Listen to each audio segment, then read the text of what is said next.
Was Nick Walsh correct to award Celtic a penalty in the first half against Hibs at Easter Road for the challenge on Alistair Johnston? Welcome back, guys, to Fog Football. And we had 239 votes. We haven't let this one run as long, but guess what? This needs to be talked about. This needs to be addressed because never have I ever seen a penalty given for an accidental head clash. To me, it's ridiculous. It's absolutely ridiculous that they've gave this. Because if there was a rule set in play, right, about this, then you could understand. But you've never seen it before. I have watched football, right, for over 2 decades, and I've never seen this in my puff. And what makes it worse, it's not like Johnston is about to header the ball, and before it, he's been wiped out. That I could kind of understand. Like if he's going to win the ball, right, and then he gets wiped out before he can connect with it, you could argue, well, you know what, you don't know where that ball's going to end up. That could have been a difference maker, right? It's the same with the Kyogo one in the second half. The instance of play has come and gone. The penalty is that, but this actually baffled me, right? And I get it. If you're a Celtic fan, you're going to be voting yes, it was a reckless challenge. You know, you are.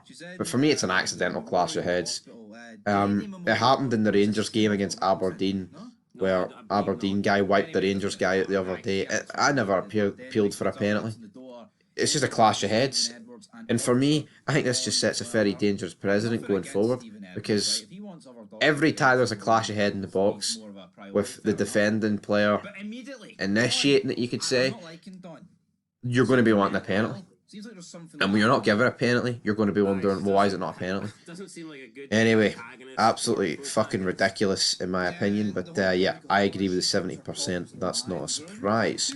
Let's go into the comments. Gavin Headrad says, I'm a Rangers fan, but in my opinion, it's a penalty. It's like a late tackle. But see, it wasn't that late. But then, see, to be honest, right, because I am quite impartial, if he comes in and tackles him, like with his legs, you're not even thinking anything. So when do you draw the line between, do you treat head clashes and like tackles differently? Because if this is outside the box, you know, Celtic are probably going to get a free kick. But it's just, the problem for me is we've never seen it given before. Ever.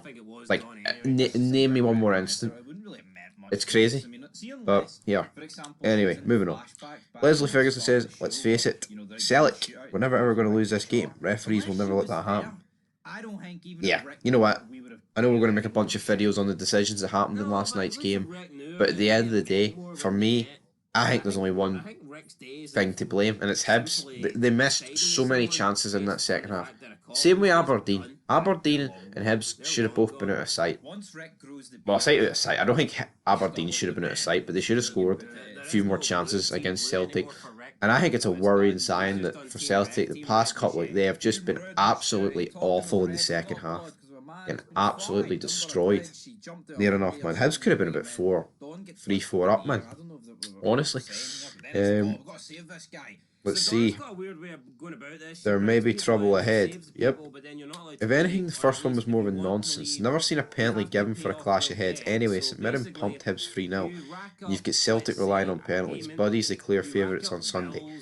Well, they might not be the clear favourites on Sunday, but you know, obviously I wanted Celtic to drop points. I'm not going to deny that. When that penalty got awarded and Adam Adea scored it, like, oh, for fuck's sake. But, you know, there's almost a saying that you can learn more in your defeats than your victories. And obviously for a Rangers point of view, this feels way more like a defeat for obvious reasons. And I'm not saying this game's the only game that proves it, but Celtic are not good. They've not been good all season. It's been very few games Celtic have looked good, in my opinion, right? The games either side of the Old Firm, where they beat Dundee and St Mirren 3-0, fair play. You know, to go away to any team in the league and win 3-0, you know, it's good. For a 3-0 away win, you're not going to complain too much of it. But it's almost like that flattered them in the sense of, because they just had the really bad month of December where they lost 2 games and were playing shite in the other games. So then they've come back for this winter break. I mean, obviously they beat Bucky Thistle. You can't really read too much into Bucky Thistle, for being perfectly honest, but Ross County should have got a draw. Celtic were awful. I mean, since then, they scored two deflected goals and two penalties. If you're a Celtic fan, you mustn't feel like there's much hope because I just feel like if Celtic were to play better, they would have. Like, they started the season so shit as well, and I was thinking, oh, Celtic have beat us, but they're bound to come good. And for the vast majority of the game, Celtic haven't been good. That's my opinion. Celtic fans can cry about it, but anyway. Ian Kenzie, it's pretty much summed it up, yeah. That's pretty much how it was. I wasn't greeting about it, but, I was a bit annoyed about the penalty given. Leanne Campbell says, Brethren, Nick Walsh, Celtic Supporters Club, we're guffed, but we're 3 points clear. Get it right, Rooney's hurting Hungary mutants. Yeah, 3 points clear till next Wednesday, then I'm sure Rangers will be top, Leanne, so there's no need to get your hopes up. Fraser says, Celtic would rather pay the refs off than their victims. Shameful. Cameron McRae says, your Rangers fan pass has been revoked.